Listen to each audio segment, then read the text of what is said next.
ಓಂ ನಮೋ ನಾರಾಯಣ.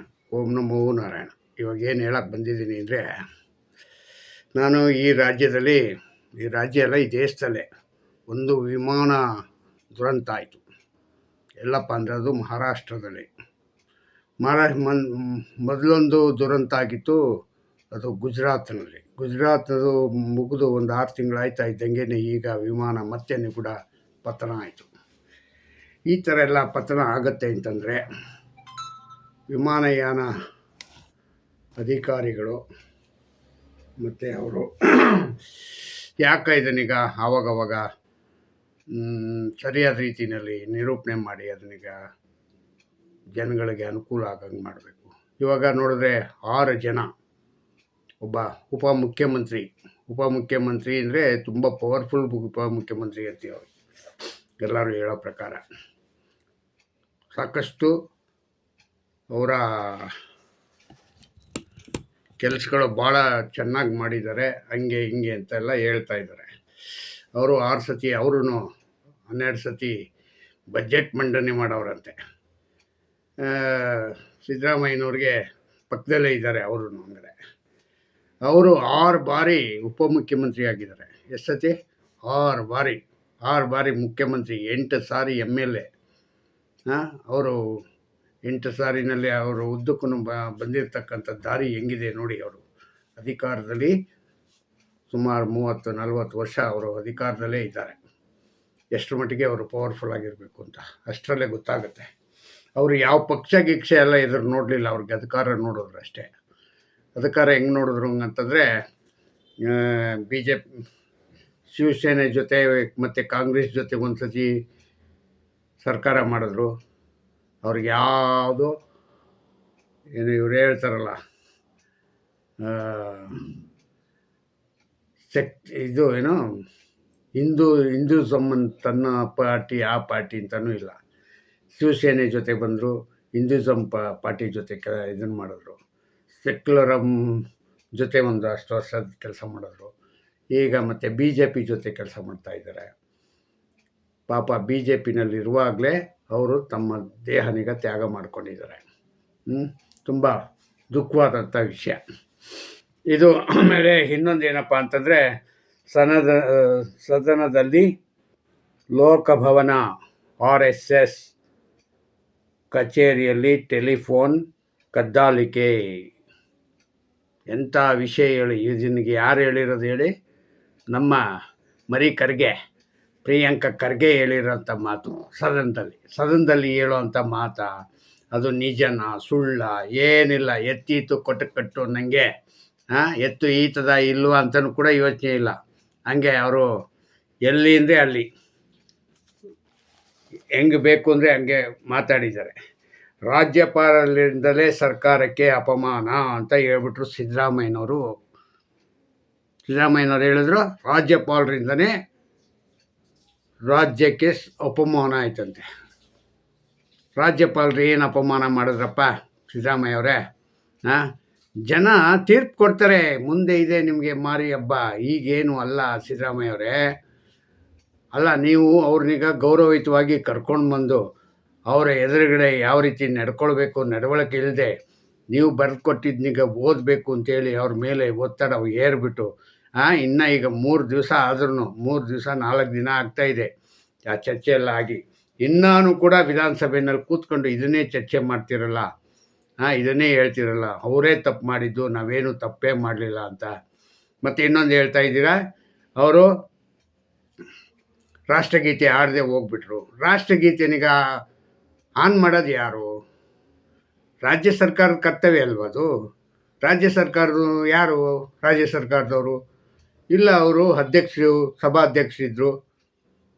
ಸಭಾಧ್ಯಕ್ಷರು ಯಾರಿಗಾದರೂ ಒಬ್ಬರಿಗೆ ನೇಮಕ ಮಾಡಿರ್ತಾರಲ್ವ, ಇಂಥವ್ರು ಇಂಥದ್ದಾದಮೇಲೆ ಇದು ಭಾಷಣ ಆದಮೇಲೆ ರಾಷ್ಟ್ರಗೀತನಿಗ ಆನ್ ಮಾಡಬೇಕು ಅಂತ. ಯಾಕೆ ಮಾಡಲಿಲ್ಲ ಅವರು? ಯೋಚನೆ ಮಾಡಿ. ತಪ್ಪು ನಿಮ್ಮಲ್ಲೇ ಇಟ್ಕೊಂಡು ಬೇರೆಯವ್ರ ಮೇಲೆ ಹೆಂಗೆ ನೀವು ಹೇಳ್ತೀರಾ ಹೇಳಿ ನೋಡೋಣ. ತಪ್ಪ್ಯಾರ್ದು? ಎಲ್ಲ ನಿಮ್ಮದೇ, ಆದರೆ ಹೇಳೋದು ಬೇರೆಯವ್ರ ಮೇಲೆ. ಸಿದ್ದರಾಮಯ್ಯ ಅವರಂತೂ ಸುಳ್ಳುಗಾರರ ಸರಮಾಲೆಯ ರಾಜ. ನಿಮ್ಮ ಮನೆ ಪಕ್ಕದಲ್ಲೇ ಇದ್ನೇನೋ ಸುಳ್ಳುಗಾರ, ಅದಕ್ಕೆ ಅದನ್ನೇ ಇಟ್ಕೊಂಬಿಟ್ಟಿದ್ದೀರ. ಯಾವಾಗ ನೋಡು ಇದು. ಮತ್ತು ಇದಾಯ್ತಲ್ಲ ಮೂಢ ಹಗರಣನೀಗ ನಿರೂಪಣೆ ಮಾಡ್ಕೊಂಬಿಟ್ರಲ್ಲ ನಿಮ್ಮ ಅಧಿಕಾರಿಗಳ ಕೈಲಿ ಹೇಳಿ ಬಿ ರಿಪೋರ್ಟ್ ಹಾಕ್ಸ್ಕೊಂಬಿಟ್ರಲ್ಲ. ಇನ್ನೇನು ಖುಷಿಯಾಗಿರಿ, ಯಾಕೆಂದರೆ ನೀವು ಸಜ್ಜನಿಕೆಯಿಂದ ಇದ್ದೀರ ಅನ್ನೋದನ್ನೀಗ ತೋರ್ಪಡಿಸ್ಬಿಟ್ರಿ. 14 ಸೈಟ್ ಎತ್ಕೊಂಡೋಗಿದ್ದು ಅಂತಲೂ ಗೊತ್ತಿತ್ತು, ಜನರಿಗೂ ತೋರಿಸಿದ್ದೀರ. ಅದನ್ನ ನಾನು ವಾಪಸ್ ಕೊಟ್ಟೆ ಅಂತಲೂ ಕೂಡ ಹೇಳಿದ್ರಿ. ಈಗ ಅದನ್ನೀಗ ಬಿ ರಿಪೋರ್ಟ್ ಹಾಕ್ಸ್ಕೊಂಡಿದ್ದೀರ ಅಂದರೆ ತಪ್ಪೇ ಮಾಡಲಿಲ್ಲ ಅಂತ ಬಿ ರಿಪೋರ್ಟು ಹೆಂಗ್ರಿ ಆಗುತ್ತೆ? ಬಿ ರಿಪೋರ್ಟು ಇಷ್ಟ ಆಯಿತು. ಆಮೇಲೆ ಇನ್ನೊಂದು ಏನಪ್ಪ ಅಂದರೆ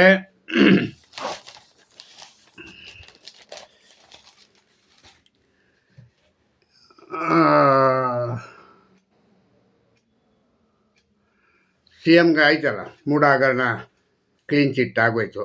ಮತ್ತು ಇನ್ನೇನು ನಮ್ಮ ರಾಜ್ಯದ ಇವರಿದ್ದಾರಲ್ಲ, ರಾಜ್ಯದ ಏನು ಫೈರ್ ಬ್ರ್ಯಾಂಡ್ ಮತ್ತು demand D K Shivakumar demand ಅಂತ ಆ ಡಿಮ್ಯಾಂಡ್ ಎಲ್ಲ ಪಾಪ ಎಲ್ಲನೂ ನುಚ್ಚು ನೂರು ಮಾಡಿಬಿಟ್ರು. ಯಾರು? ಸಿದ್ದರಾಮಯ್ಯವರು. ಹೆಂಗೆ ಎಲ್ಲಿ ಮೀಟಿಂಗ್ ಇಟ್ಟರು ಆ ಮೀಟಿಂಗ್ ಡೇಟ್ಗಳಿಗೆಲ್ಲ ವಿರುದ್ಧ ಡೇಟ್ ಇಟ್ಟು ಇವರು ಸಿದ್ದರಾಮಯ್ಯನೂ ಹೋಗಂಗಿಲ್ಲ, ಈ ಕಡೆ ಡಿ ಕೆನೂ ಹೋಗಂಗಿಲ್ಲ. ಮುಖ್ಯಮಂತ್ರಿ ಸ್ಥಾನಕ್ಕೆ ಏನು ಮಾತಾಡಿದ್ದೇ ಆಡಿದ್ದು. ಬರೋ ತಿಂಗಳಾಗತ್ತೆ, ಈ ತಿಂಗಳಾಗತ್ತೆ, ಜನವರಿ ಆಯಿತು, ಫೆಬ್ರವರಿ ಆಯಿತು, ಮಾರ್ಚ್ ಆಯಿತು ಅಂದ್ಕೊಂಡು ಹೇಳ್ಕೊಂಡಿದ್ದು ತಿರ್ಗಾಡಿದ್ದೇ ಗಾಡಿದ್ದು. ಎಲ್ಲರಿಗೂ ಎಳ್ಳು ನೀರು ಬಿಟ್ಬಿಟ್ರು. ಈಗ ಸದ್ಯಕ್ಕೆ ನಾನು ಹೇಳ್ತಾ ಇದ್ನಲ್ಲ ಮೊದಲಿಂದನೂ, ನಾನು ವಿಡಿಯೋದಲ್ಲ ಎಲ್ಲೂ ಡಿ ಕೆ ಶಿವಕುಮಾರ್ ಮುಖ್ಯಮಂತ್ರಿ ಆಗ್ತಾರೆ ಅಂತ ನಾನು ಹೇಳೇ ಇಲ್ಲ. ಇನ್ನೂ ಒಂದು 10 ಸತಿ ಹೇಳ್ತೀನಿ ಬೇಕಾದ್ರೆ, ಆಗಲ್ಲ ಅಂತ. ಕಾರಣ ಏನು ಅಂತಂದರೆ ಅದು ಆ ಥರ ಮಟ್ಟಕ್ಕೆ ಇವರೇ ಮಾಡ್ಕೊಂಡಿದ್ದಾರೆ. ಅಂದರೆ ಇವ್ರಿಗೆ ಸ್ವಂತ ಬುದ್ಧಿ ಇಲ್ಲ, ದೈವಜ್ಞಾನ ಇರಬಹುದು, ದೈವಜ್ಞಾನದಲ್ಲೇ ಎಲ್ಲ ಆಗೋಗಲ್ಲ. ಮತ್ತು ಯಾವುದೋ ಪುರೋಹಿತನೇ ಪೂಜೆ ಮಾಡಿಬಿಟ್ಟು ಎಲ್ಲ ಇದನ್ನು ಕೊಡಿಸಲ್ಲ. ಪುರೋಹಿತನ ಜೊತೆ ನೀವೂ ಏನಾದ್ರೂ ಸಾಧನೆ ಮಾಡಿದ್ರೆ ಮಾತ್ರ ನಿಮಗೆ ಫಲ ಸಿಕ್ಕೋದು, ಒಬ್ಬೊಬ್ಬರೇ ಫಲ ಸಿಕ್ಕಲ್ಲ. ಅರ್ಥ ಆಯ್ತಾ? ಒಂದು. ಎರಡನೇದು ಇನ್ನೊಂದು ಏನಪ್ಪ ಅಂದರೆ, ರಾಜ್ಯದಲ್ಲಿ ಇರ್ತಕ್ಕಂಥ 140 ಜನ ನಿಮಗೆ ಎಮ್ ಎಲ್ ಎಗಳು ಏನಿದ್ದಾರೆ, 140 ಎಮ್ ಎಲ್ ಎನೂ ಕೂಡ ನೀವು ಡಿ ಕೆ ಶಿವಕುಮಾರ್ ಆಗಬೇಕು ಅಂತ ಒಂದು ಆಶೀರ್ವಾದ ಮಾಡಬೇಕು ವಿಧಾನಸಭೆ ಒಳಗಡೆ. ಅವರಲ್ಲಿ ಯಾರ ಮೇಲೂ ನಿಮಗೆ ಇದೇ ಇಲ್ಲ. ಅರ್ಥ ಆಯ್ತಾ? ಅವ್ರಿಗೆ ಇಚ್ಛೆ ಇಲ್ಲ ನಿಮ್ಮನ್ನು ಮಾಡೋಕ್ಕೆ. ಯಾಕೆ ಹಂಗಂತಂದರೆ ಗೊತ್ತಿಲ್ಲ ನೀವೇನು ಮಾಡಿದ್ದೀರೋ, ಏನು ಕತೆನೋ. ನೀವು ಸಾವಿರಾರು ಕೋಟಿ ಒಡೆಯ ಇದ್ದರೆ ಒಡೆಯ ಆಗಿಬಿಟ್ರೆ ನಿಮಗೆ ಮುಖ್ಯಮಂತ್ರಿ ಮಾಡ್ಕೊಂಗಂತ ಬಿಟ್ಬಿಡ್ತಾರಾ? ಇನ್ನೂ ಒಂದಷ್ಟು ವಿರೋಧ ಮಾಡ್ತಾರೆ ಅವರು. ಆ ಥರ ಆಗಿದೆ ಈಗ. ನೀವು ದುಡ್ಡು ಮಾಡಿದ್ದೇ ತಪ್ಪಾಗಿದೆ. ಇಲ್ಲೇವರೆಗೆ ನೀವು ಇಷ್ಟೊತ್ತಿಗೆಲ್ಲ ಮುಖ್ಯಮಂತ್ರಿ ಮಾಡಿಬಿಡೋರು ಬೇಕಾರೆ. ಯಾಕೆ? ಅವ್ರಿಗೆ ಸಂಪಾದನೆ ಮೇಯ್ನು. ಎಲ್ಲರಿಗೂ ಬೇಕು ಸಂಪಾದನೆ. ಅವ್ರಿಗೂ ಎಲ್ಲರಿಗೂ ಒಂದು 5 ಕೋಟಿ 10 ಕೋಟಿ ಕೊಟ್ಟರೆ ಅವರು ಆವಾಗ ನಿಮ್ಮ ಜೊತೆ ಇರ್ತಾರೆ. ಹೇಳ್ತಾಯಿದ್ರು ಯಾರ್ಯಾರು 40 ಜನ ಖರೀದಿ ಮಾಡಿದ್ರು, 60 ಜನ ಖರೀದಿ ಮಾಡಿದ್ರು. ಪತ್ರಕರ್ತರಿಗೆ ಏನೂ ಮಾಡೋಕ್ಕೆ ಕೆಲಸ ಇರಲಿಲ್ಲ. ಹೇಳಿದ್ದು 40 ಜನ ನಾಳೆಗೆ ಎಲ್ಲ ಸೇರಿಬಿಟ್ಟವ್ರೆ. ಗೋವಾದಲ್ಲಿ ಸೇರ್ಕೊಂಬಿಟ್ಟವ್ರೆ, ಬೆಂಗಳೂರು ಬೀಚಲ್ಲಿ ಸೇರ್ಕೊಂಡವ್ರೆ. ಬೆಂಗಳೂರು ಬೀಚ್ ಇಲ್ಲ, ಆದರೂ ನಾನು ಹೇಳ್ತಾಯಿದ್ದೀನಿ ಅಂದರೆ ಆ ಥರ ಸುಳ್ಳು ಪತ್ರಕರ್ತ ಹೇಳ್ತಾ ಇದ್ದಿದ್ದು ಎಲ್ಲ ಹೇಳಿ ಪಾಪ ಅದೋ ಗತಿ ಮಾಡಾಕ್ಬಿಟ್ರು. ಯಾರನ್ನ? ಡಿ ಕೆ ಶಿವಕುಮಾರು ಈಗ ಹೆಂಗಾಗಿದೆ ಹೆಂಗಂದರೆ, ಈ 28ನೇ ಇಸ್ವಿ ಒಳಗಡೆ ಅವ್ರು ಮುಖ್ಯಮಂತ್ರಿ ಆಗೋಕ್ಕೆ ಸಾಧ್ಯನೇ ಇಲ್ಲ. ಹಂಗೆ ಮಾಡಾಕ್ಬಿಟ್ರು.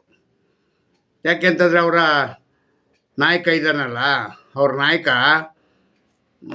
ಏನೂ ಇಲ್ಲ, ತಳ ಬುಡ ಏನೂ ಇಲ್ಲ ಯಪ್ಪನಿಗೆ. ಈಗ ಅವರು ಇಲ್ಲಿ ಇದಾಯಿತು ಅಂತಂದರೆ ನೆಕ್ಸ್ಟು ಇಲ್ಲಿ ಇವ್ರು ಬ್ಯುಸಿ. ಯಾರೋ ಡಿ ಕೆ ಶಿವಕುಮಾರು ಕರ್ನಾಟಕದಲ್ಲಿ ಹಣಕಾಸು ಆಳು ಮೂಳು ಕಸ ಕಟ್ಟಿ ಅಂದ್ಕೊಂಡು ಇಲ್ಲಿ ಬ್ಯುಸಿ. ಅಲ್ಲಿ ಸೆಂಟ್ರಲಲ್ಲಿ ರಾಹುಲ್ ಬ್ಯುಸಿ. ನೀವು ಯಾವಾಗ ಸಂದರ್ಶನ ಮಾಡೋಕ್ಕಾಗತ್ತೆ ಸ್ವಾಮಿ? ಇನ್ನು ಯಾಕೆ ಹೇಳಿ? ಅವರು ಅಲ್ಲಿ ಬ್ಯುಸಿ ಅಂದರೆ ಲೋಕಸಭೆಯಲ್ಲಿ ಚರ್ಚೆ ಆಗುತ್ತೆ, ಅಲ್ಲಿ ಹಣಕಾಸು ಮಂಡನೆ ಆಗುತ್ತೆ, ಮತ್ತು ಅದಕ್ಕೆ ಅಧಿವೇಶನಕ್ಕೆ ಹೋಗಬೇಕು. ಅಧಿವೇಶನಕ್ಕೆ ಅವ್ರು ಹೋಗಲ್ಲ. ಒಂದಿನ ಹಂಗೆ ಹೋಗ್ಬಿಟ್ಟು ಆರಾಮಾಗಿ ಮನೆಯಲ್ಲಿ ಇರ್ತಾರೆ ಅಷ್ಟೇ. ಆದರೆ ನಿಮ್ಮನ್ನು ಯಾರನ್ನೂ ಭೇಟಿ ಆಗಲ್ಲ. ಯಪ್ಪ, ಮನೆಯಲ್ಲೇ ಇದ್ರೂ ಯಾರನ್ನೂ ಭೇಟಿ ಆಗಲ್ಲ, ಮೀಟಿಂಗ್ ಮಾಡಲ್ಲ, ಏನಿಲ್ಲ.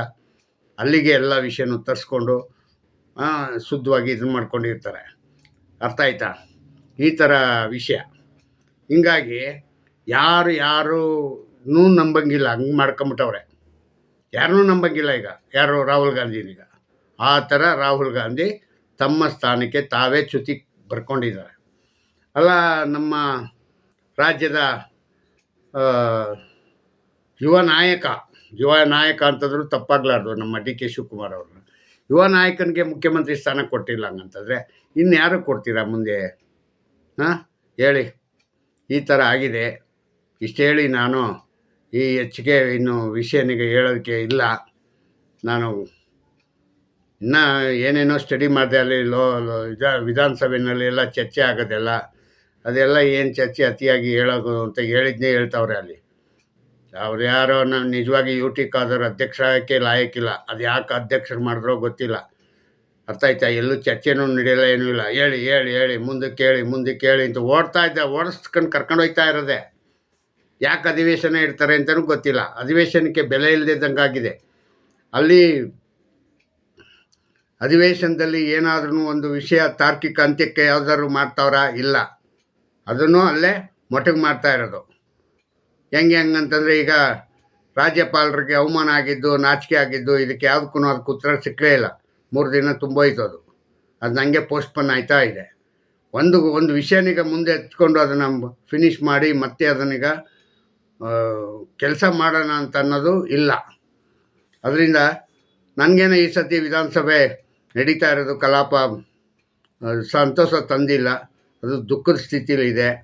ಮತ್ತು ಅವರೂ ಅಷ್ಟೇ, ವಿರೋಧ ಪಕ್ಷದ ನಾಯಕರು ಅಷ್ಟೇ, ಹೆಚ್ಚಿಗೆ ಜಾಸ್ತಿನೂ ಮಾತಾಡ್ತಾ ಇಲ್ಲ ಪಾಪ. ಯಾಕೆಂದರೆ ಅವಕಾಶನೇ ಇಲ್ಲ ಅಲ್ಲಿ ಮಾತಾಡೋಕ್ಕೆ. ಯಪ್ಪ ಹೇಳಿ ಅಂತ ಓಡಿಸ್ತಾ ಇರ್ತಾನೆ. ಇವನು ಅಧ್ಯಕ್ಷನಂತ ಯಾವನು ಮಾಡ್ದಂತೆ ಗೊತ್ತಿಲ್ಲ ನನಗೆ. ಅರ್ಥ ಆಯ್ತಾ? ಇಷ್ಟು ಹೇಳಿ ನಾನು ಇಲ್ಲಿಗೆ ನನ್ನ ಮಾತಿಗೆ ಮುಗಿಸ್ತೀನಿ. ಜೈ ಹಿಂದ್, ಜೈ ಕರ್ನಾಟಕ ಮಾತೆ. ಟಿ ಖಾದರ್ ಅವ್ರಿಗೆ ಒಂದು ಸ್ವಲ್ಪ ಬುದ್ಧಿನೀಗ ನೀವೆಲ್ಲರೂ ಹೇಳಿದ್ರೆ ಚಂದ ಜನ. ಅರ್ಥ ಆಯ್ತಾ? Thank you. Om Namo Narayana.